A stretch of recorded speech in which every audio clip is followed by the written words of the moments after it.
Hello everyone, আজকে আমরা BUET admission test 23-24 সালের এমসিকিউতে একটা কোয়েশন আসা। সবচেয়ে ইম্পর্টেন্ট একটা কোয়েশন হলো cot theta times cot 2 theta equal to 1 হলে থিটার মান কত। তাহলে আমরা কট থিটা থেকে লিখতে পারি কি cos theta divided by sine theta.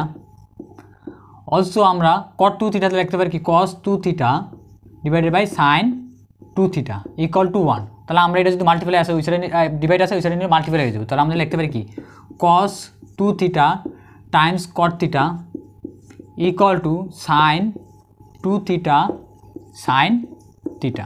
তাহলে আমরা এটা এই সাইডে নিয়ে আসি, তার বিয়োগ করে cos 2 theta into cos theta, আর এটা এই সাইডে আমরা কী হচ্ছে বিয়োগ। তাহলে হলো sine 2 theta sine theta equal to 0। আমরা কি কস এ প্লাস বির ফর্মুলা জানি কি কস এ প্লাস বির ফর্মুলা হলো কস এ প্লাস বির ফর্মুলা হলো আমাদের cos A cos B minus sine A sine B। এটার সাথে আমাদের কম্পেয়ার করলে তাহলে আমাদের cos A equal to 2 theta আর B ইকুয়াল টু কি শুধু থিটা। তাহলে আমরা লিখতে পারি আমাদের এখানে তাহলে cos A cos B minus sine A sine B, তাহলে কি cos A প্লাস B, তাহলে 2 theta plus theta equal to 0। তাহলে এখানে আমাদের কত আসে এখানে, এটা যদি আমরা একটু অবজার্ভ করি তাহলে cos theta plus 2 theta plus theta 3 theta equal to 0।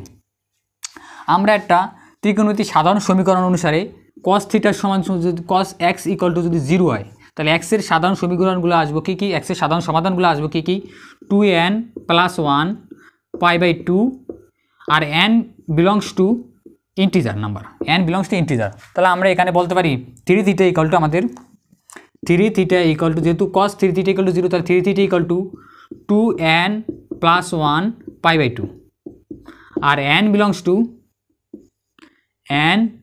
Two integer. তাহলে আমাদের থিটার মানটা শুধু পাই কত, সো থিটা ইকুয়াল টু তাহলে বসে 3 দ্বারা ডিভাইড করলে 2n প্লাস 1 পাই বাই 3 দ্বারা ডিভাইড করলে আমাদের কত আসে আর 2 লাগে মাল্টিপ্লাই হবো, তাহলে 2 × 3 6 আর n বিলংস টু জেড। তাহলে আমাদের থিটার সাধারণ সমাধান হলো theta equal to 2n plus 1 pi by 6। তাহলে আমাদের থিটার মান কত, theta equal to 2n plus 1 pi by 6 n belongs to Z.